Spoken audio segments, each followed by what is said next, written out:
Hello, everyone, and welcome to Ful-on, your Fulham-centric football podcast. I'm your host, Ash Woolford. Joining me this week are the two Jacks. AJ, how you doing, buddy? I'm super duper, are you? Yeah, I'm good, mate. I'm even better to see you fully dressed. So there's You and me that. both.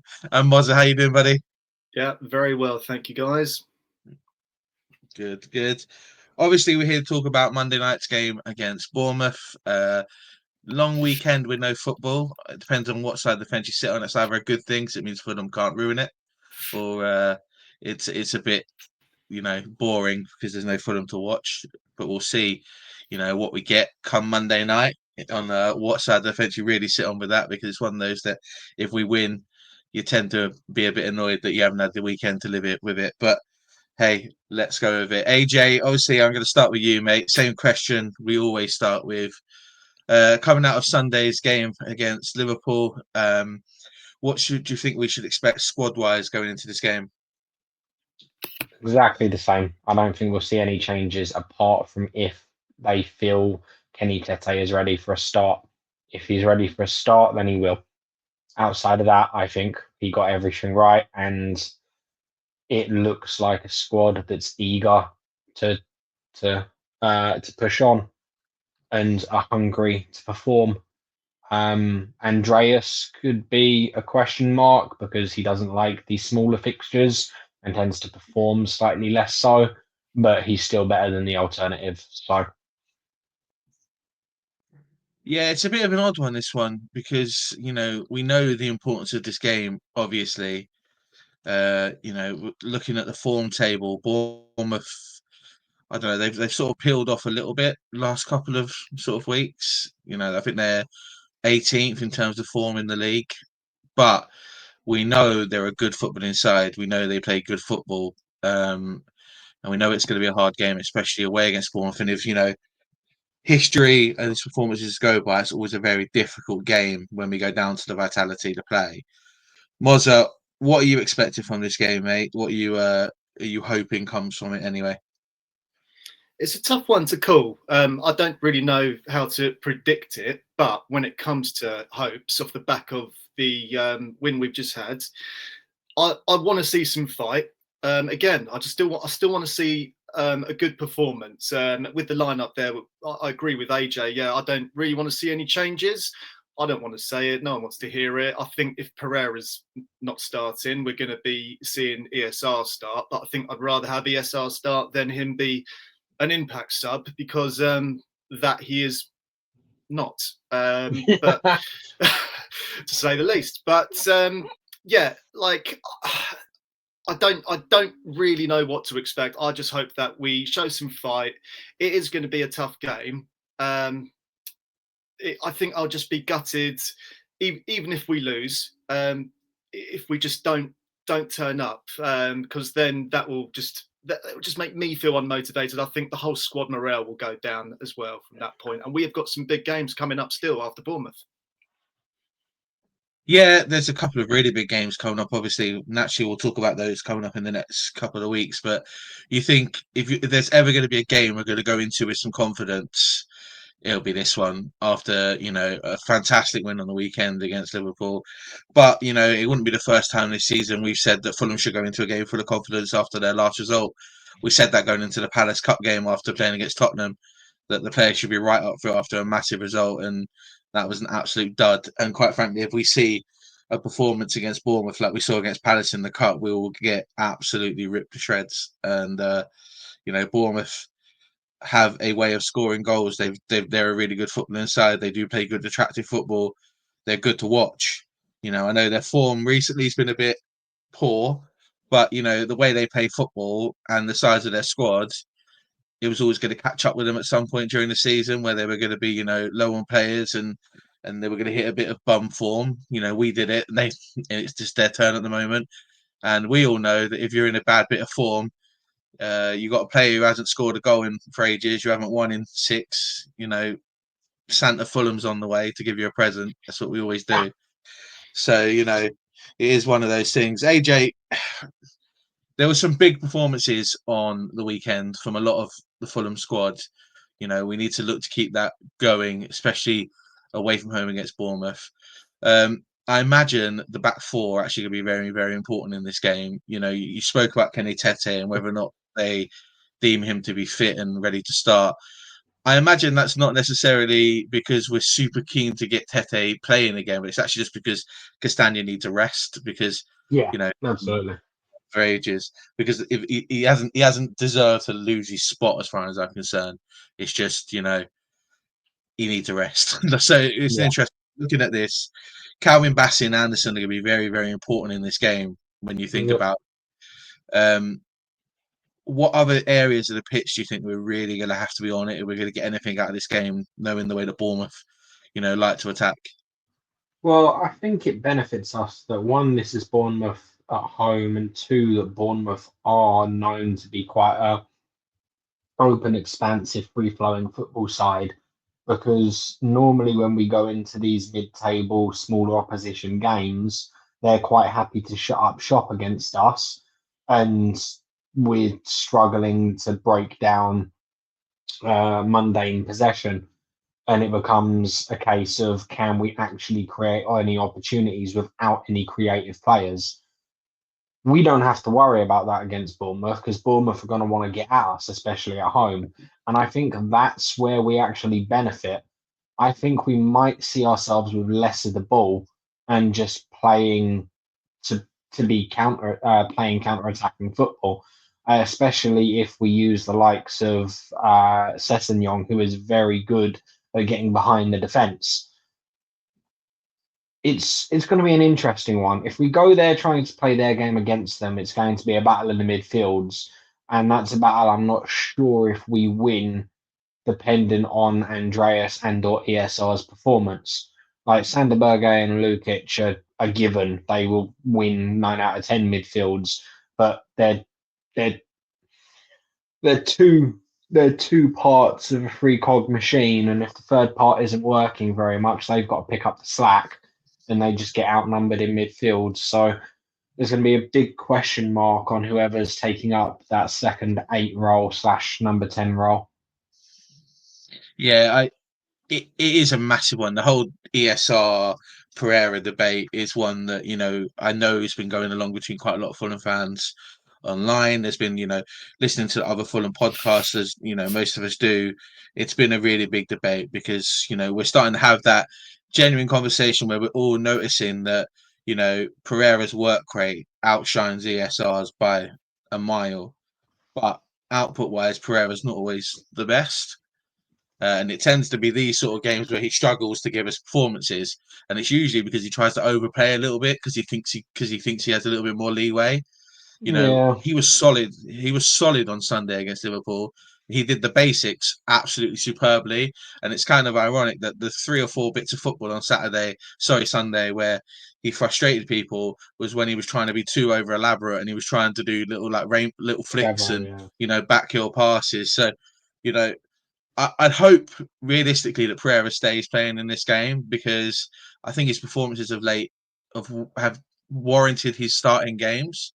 yep. Um, but if I had to choose which one of those two were going to come on as a substitution, I'd rather have Pereira as the sub, not ESR, because ESR blanks whenever he comes on as a sub. I He's like just never Kearney really with it. personally, but there you go. Yeah, it is an interesting one. Mozza, the other sort of position that's really important for us is whoever's going to start as the starting striker in the game on Monday. We saw Muniz come in against Liverpool. We needed someone who's a bit stronger and a bit more rambunctious playing in that game. But I imagine against Bournemouth, we might need a striker who's just a little bit, work rates a little bit more all over the place, like all over the pitch, not just in that starting lineup. So it's an interesting conversation about who you would have starting up front on Monday, if you'd have Muniz or if you'd have Jimenez. I don't think there's a wrong answer, weirdly, at the moment with Fulham. But you personally, what would be your hunch as the player you'd have starting in this particular game? I was thinking about this earlier, actually. Like, who would I rather have up front? And I think I would stick with Muniz starting. We've just been talking about where players are at their strongest if they start or if they come on as impact subs. I think Muniz is better when he starts rather than coming on for Jimenez. And with the form that he's been on recently, he deserves it. He has warranted that start. And I think if we are playing a side like Bournemouth, as we talk about their style of football, I think it's quite important that we score before they do. And I would rather put money on Muniz to do that than Jimenez first. Now, yeah. I know you said there's no wrong answer, but I'm thinking about it in my head. But at what point does Jimenez come on? Will it be the classic sort of time that Marco 55. likes to do his subs? It's all 55. Yeah, it's all ifs and buts. It depends what the scoreline is. Ultimately, I'd start Muniz. Yeah, no, again, I don't think there's a wrong answer with those two, especially in a game against Bournemouth, because we've now starting to see a side of Muniz where he's a little bit more clinical. He's a little bit more beast mode, if you know what I mean. Like he's a little more switched on. And I think we're really desperate to make sure we get him signed down to a contract, because he's, especially after his goal on Sunday, he's got a few eyes looking towards him at the moment. Whether that's a good thing or a bad thing, I don't know. Some players really thrive in that environment. You can't fault either of them at the minute when they play for us, and it's just an interesting one, because I get the argument for both of them, and weirdly, whoever Marco picks on Monday in that position, I'm not going to be too disappointed. It's just more of a case of what do we think our needs are going to be more on Monday? Do we think we're going to need Rail, who's going to be more supportive of the midfield, or Muniz, who's going to be more of that out and out striker who will get on the end of things when they come? It's a bit of a flip of a coin of what you think we should prefer going into it. AJ, we need to look into what we got going on at the moment, right? And how results for us over the last couple of weeks have actually gone our way around the league. And Europe as an idea is really on for us, right? I know that we still have, I think, was it a 1.7% chance of making it into the Champions League or whatever it was. I don't. I'm one of those fans that. I'm one of those fans that is like, I want to see Europe next year. I think Marco deserves to be rewarded with some sort of Europe for next season. But with our run of games coming up, especially in the next sort of 3 or 4 games, that's hard set of games. What do you think we need to do in order to just keep up the sort of pushing towards Europe? Is it just a case of forget who we're playing and just go for results, or is it as long as we stick to our guns and play the football that we can play, we'll be rewarded for it, because we have so far this season? I think it's highly dependent on a few specific results. So if we can continue to beat the teams above us, we've got Villa to play, we've got City to play, and we've got Chelsea to play. If we get results out of those 3, we can seriously consider Europa League and maybe dream of Champions League. If those results don't go our way, then we can use the other results to pad out staying ahead of Brighton and Bournemouth. I think this game against Bournemouth is essentially a 6-pointer for that reason. We need to get at least a result in this game to stop them breathing down our necks and to give us some leeway into that 8th place position, which I believe is a guaranteed European spot now. I'm not 100% sure. I have to double check that. It's so messy. No, it was confirmed. It was confirmed on Tuesday night that England now gets the extra place. So yeah, 8th place is Europe. Okay, perfect. Yeah, I mean, then all we need to do at the moment is maintain our position. And to do that, realistically, we need results against Bournemouth to keep them beneath us, Southampton, because they're relegated anyway, and one of Brentford or Everton. I don't think we'd need points off of both. So I'd say we'd need 7 points out of our remaining 6 games. 7 games? 7, yeah. I think 7, yeah. 7. Yeah, 7 points out of our remaining 7 games, and we've got some tough games in there to keep 8th place is what I'd say is a requirement. And I don't think that's too much to ask for. Granted, considering the fixtures we've got, we might want to see ourselves pushing for that Europa League spot, but I'm not gonna knock 8th place in Conference League. I think it might actually, considering the situation with our squad, be a good gateway into Europe for us and a very strong opportunity for us to bring home some silverware. Granted, it's what like it's the equivalent of the Intertoto, and we've already won that one time. Um, but no, it's just something that we can get the fans excited about. Personally, I want to see us actually use this momentum from the Liverpool game to push on and try and go for that Champions League spot, because I don't think we're going to get another opportunity to be within touching range of it, especially with our record against big clubs this season. And the majority of our games remaining are against big clubs, which would put us arguably in a good position to do so. But again, I'm not going to be upset if we finish 8th. We finish any lower than 8th, I'll be upset. I think at this stage, Europe is ours to lose. Yeah, it's an interesting one, isn't it? Like we all spoke about our disappointment last year, how we were on the beach for so long at the end of the season that we sort of curtailed our own chances of getting into Europe. And realistically, if we're honest with ourselves, we probably finished 4 places lower than we should have done, because we spent At so least. long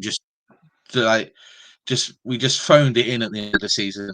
And it was really frustrating to watch, because there was a really capable squad there that were basically, it almost felt like they weren't playing for anything. I feel like this year it feels completely different. Like you can see, I feel like the language coming out of the squad feels completely different. Last year it was very much so we got our internal goals. We're not saying what they are, and we're pushing towards them. But everyone seemed quite happy with what was going on.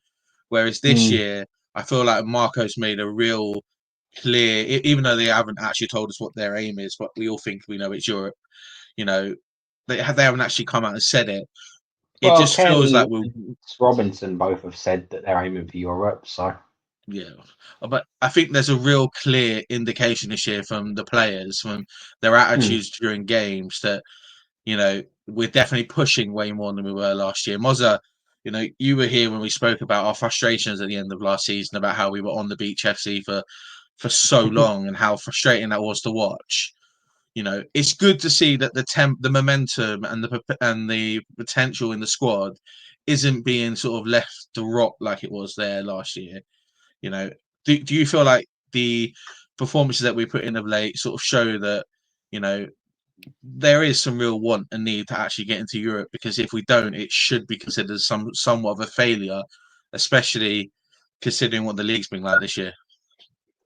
Yeah, absolutely. Like there should always be one. I've always stood on my soapbox. Well, for the last however many years, AJ mentions the Intertoto. Ever since then, however many years ago it was, we don't care to actually probably say out loud. I want us to win silverware, whatever it is. I know it's not expected of us, but why not? Like I feel like there's a lack of ambition, not necessarily through the squad or the management staff, but the club, the back room, even the fans sometimes.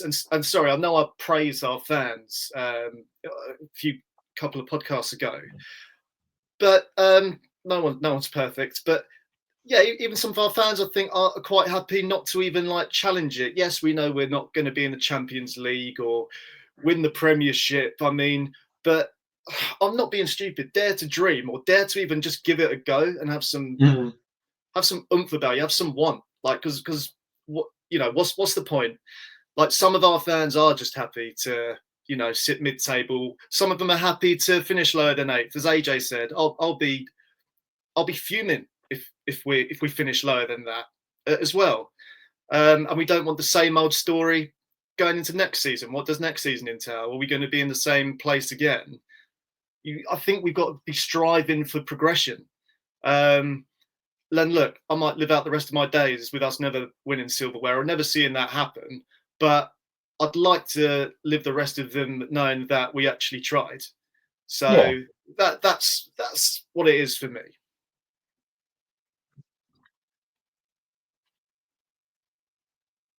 Yeah, it's an interesting one, really. You know, we got such an opportunity on our hands at the moment, and it's weird because, you know, it's one of those ones that every time we lose a game, we feel like we've completely messed it up.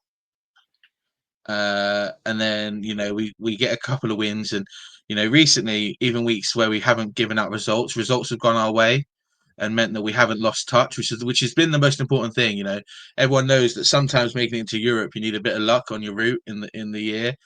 You know, if you consider the fact that we have played a lot of football this year against teams above us, I think we are I think there was a stat come out this week that we played more games than anybody against a team that at the time of playing our game were in the top six.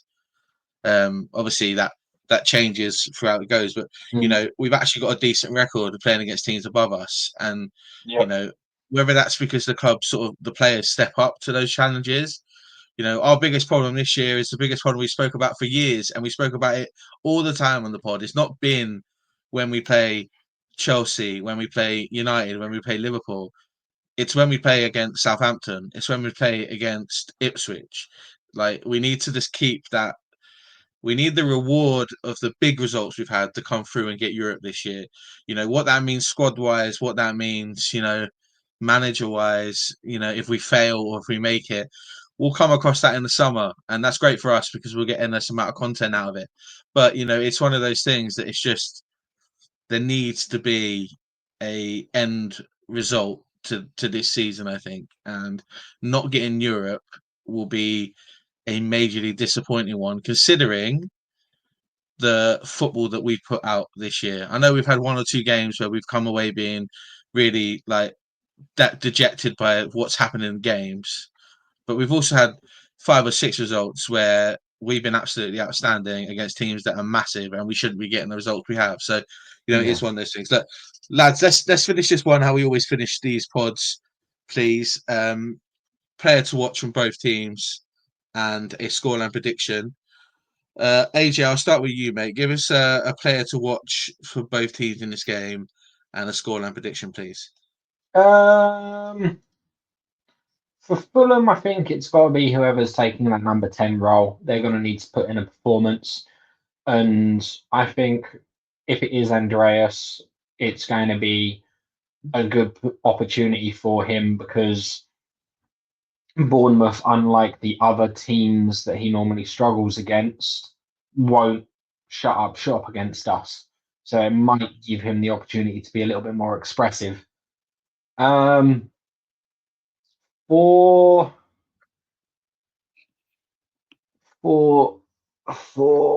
Bournemouth, if he's fit, it's Cliver. I don't know if he's still injured or not. But he seems like an obvious choice for me. I don't really like. They've got a very good squad, but it's difficult to pick out individuals for them. They play well as a team, if that makes sense. So it's hard to put it's hard to say who to keep an eye on. Kepa is an interesting one. He has mistakes in him. Whether or not we can force those out of him, I don't know. And then you want a score prediction as well. I take it. I'm gonna go 2-2. I'm gonna go 2-2. I'm not entirely confident. Yeah, Desmond. I'm not entirely confident we can actually win against them purely because of our knack of doing stupid shit against teams below us. And the fact that we've been extremely positive this entire conversation. I'm just reluctant to be overly positive. No, that's fair enough. At least you're not saying if we win or lose, you're doing it in your boxes. So we'll take that. We'll take that as a positive. Mozza, how about yourself, mate? Well, not only do AJ and I share the best name in the world, first name that is, but I was going to give pretty much the same answer. But I'm going to try and be a little bit different. Play for us to watch. I'm going to say Ryan Sessegnon. I was going to be negative, but I'm going to try and be a bit more positive. I think if he's not starting, I'll be raise my eyebrow. But I think he might be he will be a really important player, and he He's a will right be winger a now. one to watch. Yeah, so let's hope he's in that position. Yeah, and also, well, we've already talked about the Nunez thing as well, or Jimenez, but I'll stick with Cess. For Bournemouth, I was thinking Kluivert as well. I think it's still like 50-50 whether he's there or not. So I guess the next one down the list is Semenyo, if he's not injured, which I don't think he is. But yeah, I think, as always, any sort of attack from the opposition is going to give us problems. And scoreline, I was thinking draw as well, but I'm going to go 2-1 Fulham. Yeah, I think it's a fair shout. I don't know if Kluivert's back fit. I know Semenyo obviously played against West Ham in the last game for Bournemouth. Semenyo would be my player to watch. If not, they've got Atara, who I think is an exceptional young player. And then they've got another striker, Delima Barbosa, who played against West Ham. He did come off for Jefferson, who then obviously sort of did what he did against them. They have some really good players. Even they are a very, very good team, and we have to watch out for them. For us, sneakily, I genuinely do believe whoever starts up front in this game is going to be the one to watch for Fulham in this one. If it is Muniz, I want to see him start taking more chances like he did against Liverpool on Sunday, because if that's the one thing that I think's been slightly missing from his game, is his clinicalness has not always been great. That's why there was this whole talk at the beginning of the season about purple patches and not being 100% sure on whether or not he was our main striker or not, or he will be. If he keeps up the way he's playing lately, he'll be our main striker in no time. And all this moaning we've been doing about not replacing Muniz, not replacing Mitrovic, just disappears, because that'll be him. Cess is a natural one to talk about in that position. But for me, the other two players to watch out for this one is actually our centre-back pairing between Anderson and Bassi.